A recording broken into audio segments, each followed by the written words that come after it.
Bonjour à tous, je suis heureux de vous recevoir aujourd'hui. Franck Marchek, je suis le fondateur de Confidence de Coach. Aujourd'hui, nous avons le plaisir d'accueillir Paul Devendre, qui est connu notamment par rapport à tous ses spectacles, tout son spectacle autour de Les hommes viennent de Mars, les femmes viennent de Vénus, le fameux best-seller du docteur John Gray aux États-Unis. Paul, aujourd'hui, va échanger avec nous notamment sur une question qui va nous intéresser. On sait que les hommes et les femmes sont différents, il nous a expliqué ça dans une vidéo précédente. Et en même temps, aujourd'hui, il va nous expliquer un petit peu comment on peut apprendre à communiquer entre les deux. Bonjour Paul. Salut Franck. Tu vas bien? Ouais. Je suis vraiment content de te voir aujourd'hui. Quand on a échangé tout à l'heure, tu m'avais dit que tu avais fait tout le cursus de Tony Robbins il y a longtemps. Maintenant, je crois 18 ans, il me semble, c'est ce que tu m'avais dit. Et que c'était notamment là-bas que tu avais rencontré John Gray, le fameux écrivain, auteur, mais aussi conférencier et formateur autour de cette méthode qu'il avait appelée lui-même Les hommes viennent de Mars, les femmes viennent de Vénus. Et j'aimerais bien que tu nous en dises plus, à la fois peut-être bien sur ta formation, déjà tout ce que tu as fait, et en même temps quelques petits conseils pour peut-être apprendre à communiquer entre l'homme et la femme. Ok. Mais donc j'ai assisté à cette, j'ai suivi le cursus de Robbins et c'est à Hawaï, pendant 10 jours, il y a plein d'intervenants extérieurs. Il y a Robbins la journée et le soir, il y avait Deepak Chopra. Deepak Chopra, Gérard Schwarzkopf qui parlait de la crise du Golfe. Des intervenants comme ça. Et John Gray était un invité un soir, et donc parlait des hommes et des femmes. Moi, a priori, j'étais pas du tout intéressé par ce thème. J'avais créé une compagnie aérienne avant, j'étais plutôt dans l'esprit business et tout, donc c'était pas spécialement pour les hommes et les femmes que j'allais voir Robbins. Je m'entendais bien, j'étais marié depuis 2 ans à l'époque, je m'entendais très bien avec Corinne, donc je me disais, si c'est pas un Américain qui m'a expliqué comment faire avec les femmes, puis on est Européens, c'est pas la même culture, donc j'étais assez sceptique par rapport à tout ça. Et son livre n'était pas encore traduit en français à l'époque, c'était vraiment encore tout à fait inconnu. Et pourtant, quand j'ai entendu John Gray à cette conférence, j'ai adoré vraiment ce que j'ai entendu. Parce que j'ai eu des réponses très concrètes à toutes des petites interrogations du quotidien. Par exemple, pourquoi quand Corinne se levait le matin, elle allait faire sa garde-robe et elle me disait « j'ai rien à mettre ». Alors que la garde-robe est pleine. Moi, à chaque fois, je me dis « mais non, regarde ta garde-robe toute ressemblance avec des personnes connues sont complètement fortuites. Il n'y a que Corinne, c'était juste... c'est exactement c'est juste ça. Et donc là, j'ai vraiment pu mettre des mots sur cette logique féminine aussi. J'ai pu apprendre à respecter cette logique-là. J'ai pu mettre des mots aussi sur des manières de fonctionner que j'avais et qui apparemment énervaient un peu Corinne, comme par exemple quand je restais affalé dans le canapé pendant une demi-heure en regardant la télé sans rien foutre. Je me disais mais enfin il pourrait bouger un peu. Et donc on a vraiment, j'ai compris tout ça, j'ai adoré ça. Et de fil en aiguille, j'ai créé des ateliers de communication que j'ai animés sur ce thème. J'ai recontacté John Gray, j'ai travaillé un peu avec lui parce que je l'explique au début du spectacle. En fait, ce thème m'a vraiment touché parce que mes parents sont séparés à ma naissance. D'accord. Et jusqu'à l'âge de 13 ans, j'ai cru que mes parents étaient encore ensemble. D'accord. En fait, le discours à la maison, c'était « Papa travaille trop loin, il ne peut pas rentrer tous les soirs à la maison ». Parce que ça ne se disait pas à l'époque, il y a 50 ans. On ne disait pas qu'on était séparés, ça, on ne pouvait pas divorcer. Et donc, vraiment, et je crois que c'est par rapport à cette histoire personnelle-là que tout ça m'a vraiment beaucoup touché et que j'ai eu envie de le partager autour de moi. Et ça a éveillé quelque chose. Ça avait vraiment quelque chose de très profond. Et donc, c'est comme ça que j'ai commencé à créer des ateliers de communication. J'en ai parlé autour de moi. Et c'était toujours avec un côté un peu drôle et ludique. Et c'est ça qui m'a donné l'idée d'en faire un spectacle il y a 7 ans pour toucher un public de manière drôle, mais en gardant cette part pédagogique qui est vraiment pour moi l'envie, c'est avant tout de passer ce message-là pour que les gens puissent un petit peu mieux s'entendre entre eux. Alors, ce que tu dis souvent, c'est qu'on donne à l'autre ce qu'on a envie de recevoir. Et évidemment, inversement, l'autre nous donne ce que lui aimerait recevoir.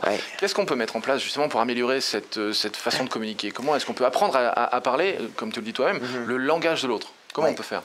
Mais je pense que pour moi, ce qui est une des clés de la compréhension dans un couple, c'est de comprendre qu'on ne se sent pas aimé pour les mêmes raisons. Et que l'erreur qu'on va faire, c'est de donner, comme tu dis, on va donner ce qu'on aimerait bien recevoir. Or, en fait, on ne se sent pas aimé pour les mêmes raisons. L'homme se sent aimé avant tout quand il ressent de la confiance de la part de sa partenaire et de l'appréciation. Alors qu'une femme, elle se sent avant tout aimée quand elle reçoit des petites attentions et de la compréhension. Et l'erreur qu'on va faire, on va souvent donner, les hommes vont donner de la confiance et de l'appréciation. « Oh ma chérie, c'est merveilleux ce que tu fais avec les enfants, mais non, je te fais confiance, vas-y, fais-le, il n'y a pas de problème. » Et la femme dit « mais il s'en fout !» En fait, elle voit il se détache. Elle voit la confiance comme vraiment du je m'en foutisme total, alors que lui, elle a l'impression d'être génial en donnant toute sa confiance. Et à l'inverse, les hommes font confiance et les femmes, elles ont plein de petites attentions. « Mon chéri, ça va aller, qu'est-ce que tu veux, à quelle heure tu pars, ton avion et tout ça, comment Et donc, ça va, je suis capable de le faire. Et donc, les hommes peuvent être frustrés par toutes ces petites attentions qu'elles vont avoir vis-à-vis de nous. Alors, parfois, c'est agréable, mais c'est pas ça qui est vraiment motivant pour aller dans la relation. Et donc, pour moi, la clé d'une vie de couple, c'est simplement d'apprendre à donner à l'autre ce dont il ou elle a besoin. Donc, que les hommes apprennent à donner des petites attentions, à comprendre l'importance des petites attentions, à apprendre l'importance de la compréhension.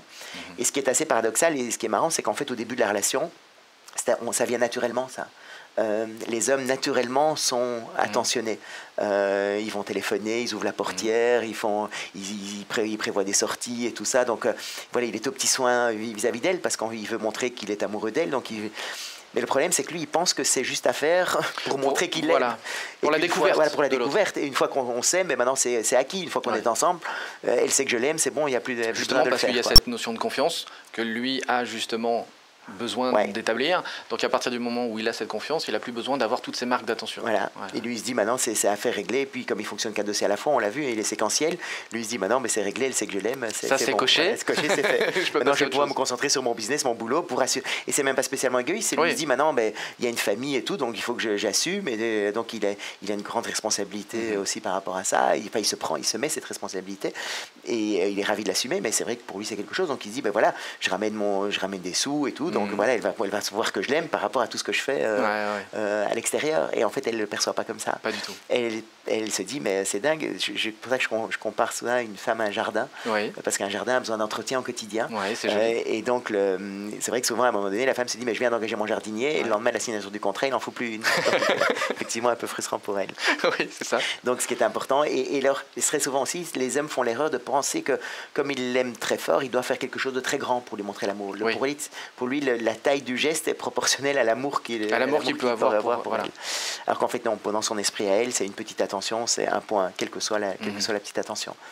D'où l'importance des petites choses au quotidien. Par exemple, quand il rentre chez lui le soir, ce qui est intéressant, par exemple, c'est d'aller d'abord vers elle. Moi, avant, que j'avais pas compris ça, moi, j'arrivais, j'allais vite voir mon courrier, mes petits trucs, et puis je gardais le meilleur pour la fin.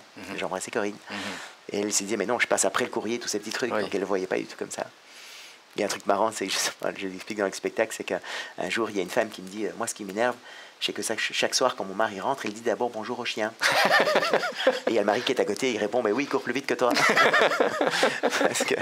parce que oui, moi, dans l'esprit masculin, c'est je dis bonjour dans l'ordre d'arrivée de ce qui me vient. Voilà, alors qu'elle a envie d'être plus importante que le chien. Très séquentiel. Voilà. On est vraiment elle aimerait bien qu'elle soit plus importante. Et comment est-ce qu'elle va le savoir? Parce qu'il va d'abord vers elle, évidemment. C'est excellent. Tu as d'autres anecdotes de ce type-là, comme ça, où des gens ont pris conscience? Parce que je vois souvent, par exemple, dans les couples qui viennent en consultation, le fait que cette incompréhension je donne à l'autre, etc., ce que je voudrais moi recevoir, souvent, dès qu'ils prennent conscience de ça, ça leur fait un réel déclic. Oui, tout à fait. Ça leur fait vraiment une sorte de comme s'ils chaviraient complètement, et que ça transformait leur manière de fonctionner. Et que ce sont les toutes petites choses qui vont avoir un impact énorme de l'homme sur la femme, et que ce sont justement des éléments de confiance que l'homme va avoir besoin et qu'il va attendre de sa compagne. Et tu as des exemples comme ça qui sont produits? Il y en avait un autre, par exemple, très drôle, c'était et très basique. C'était un couple marié depuis 40 ans. Et il y a la femme qui vient et qui dit, moi j'en ai marre, c'est qu'en fait maintenant, ça fait 40 ans, tous les matins, je dois lui beurrer son toast. Et le mari dit, mais écoute, moi je te laissais le faire parce que je pensais que ça te faisait plaisir. D'accord. Parce que moi j'aurais préféré le faire moi-même, mais je pensais que ça te faisait plaisir de le faire. Et donc c'est là où c'est dommage qu'on est dans une incompréhension incroyable, c'est qu'elle avait travaillé, elle pensait faire une petite attention, elle pensait faire plaisir en se sacrifiant, et lui se sacrifiait aussi en la laissant faire, parce qu'il disait, mais si elle le fait, c'est qu'elle a envie de le faire. Donc je préférais le faire moi-même, mais je lui fais ce plaisir de le laisser le faire pour moi. Donc pour prendre et pour améliorer la communication, c'est quoi? C'est de la communication au quotidien, c'est de rétablir une sorte de petits moments particuliers? Oui et non, oui, mais en même temps, je crois que c'est vraiment comprendre chacun ce dont l'autre a besoin, être capable de recréer un cercle vertueux où les hommes, naturellement, il ne faut pas en parler, mais les hommes doivent être attentifs à avoir des petites attentions au quotidien. Ça, c'est quelque chose qui est, si vous voulez être en couple, messieurs, c'est le travail de base. C'est de lui dire je t'aime, c'est d'apporter un petit bouquet de fleurs de temps en temps, c'est être attentif quand elle sort de chez le coiffeur et lui dire tiens c'est joli et pas attendre 15 jours pour voir qu'il y a quelque chose qui a changé. Voilà, c'est rien, mais c'est toutes ces petites attentions au quotidien qui sont vraiment très, très importantes. Et à l'inverse, évidemment, les femmes ont aussi du boulot, hein. Il n'y a pas que les hommes. Enfin et les femmes aussi, parce que ça fait 5 minutes qu'on parle ici, on ne peut pas parler des mecs, donc il faut quand même un peu...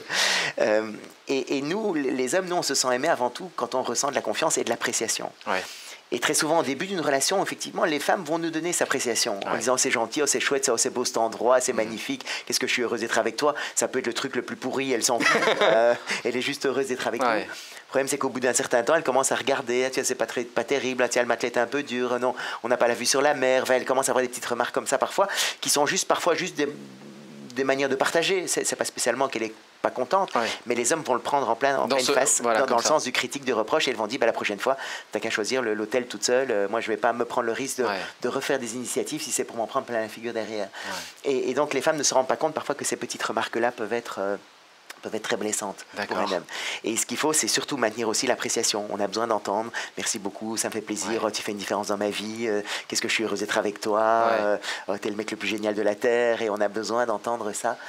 Et nous, c'est comme ça qu'on se sent aimé. C'est pas à travers les petites attentions, c'est à travers... Il y a deux conseils, je me souviens, lorsque j'avais vu ton spectacle particulier qui m'avait marqué et que j'avais réutilisé justement dans des coachings comme ça, où c'était...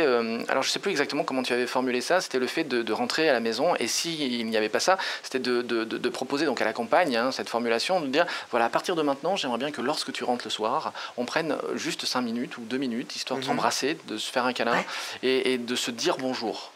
C'est-à-dire vraiment se mettre une sorte de sas de rencontre. Je me souviens à un moment, tu abordes ça, alors je ne sais plus exactement comment, mais tu l'abordes et ça m'avait tellement marqué que je l'avais réutilisé. Et c'est vrai que c'est quelque chose qui est extrêmement transformateur. C'est quelque chose qui va vraiment créer, ben voilà, on ne va plus dire bonjour au chien en premier, parce que c'est vrai que le mien aussi, il court très très vite.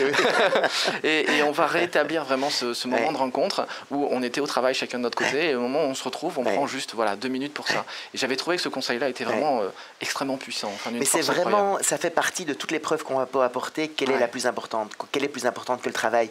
Et c'est pas spécialement en termes de temps, mais ça peut être déjà même au milieu de la journée, tiens, je téléphone, je pense à toi, je t'aime. Voilà, un petit SMS ou un truc. Très souvent, les hommes appellent pour une raison. Si j'ai pas de raison, je l'appelle pas. Parce qu'il faut prendre rendez-vous pour un enfant ou pour si donc on l'appelle. Mais si juste appeler et dire voilà, je t'aime, je pense à toi, elle va en parler toute l'après-midi à ses copines. Se rend compte, il m'a appelé, tout ça. Juste.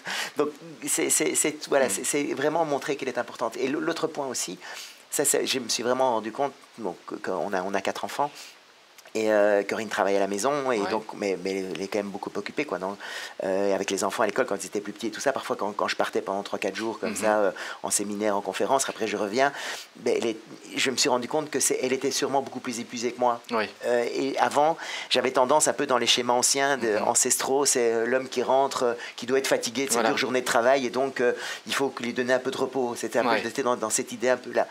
En fait, je me suis rendu compte que c'était bien plus fatigant pour Corinne de rester seule avec les enfants et tout, plutôt que de moi d'aller papoter comme ça, comme on fait, c'est très agréable, et donc c'est pas spécialement fatigant. Et je me suis rendu compte que je me ressourçais bien plus si quand je rentrais à la maison et je reprenais mon rôle de soutien vis-à-vis d'elle, que c'est ça qui me ressourçait beaucoup plus que de rester à rien foutre et essayer de me reposer. Et donc, des prises de conscience comme ça changent complètement la manière de...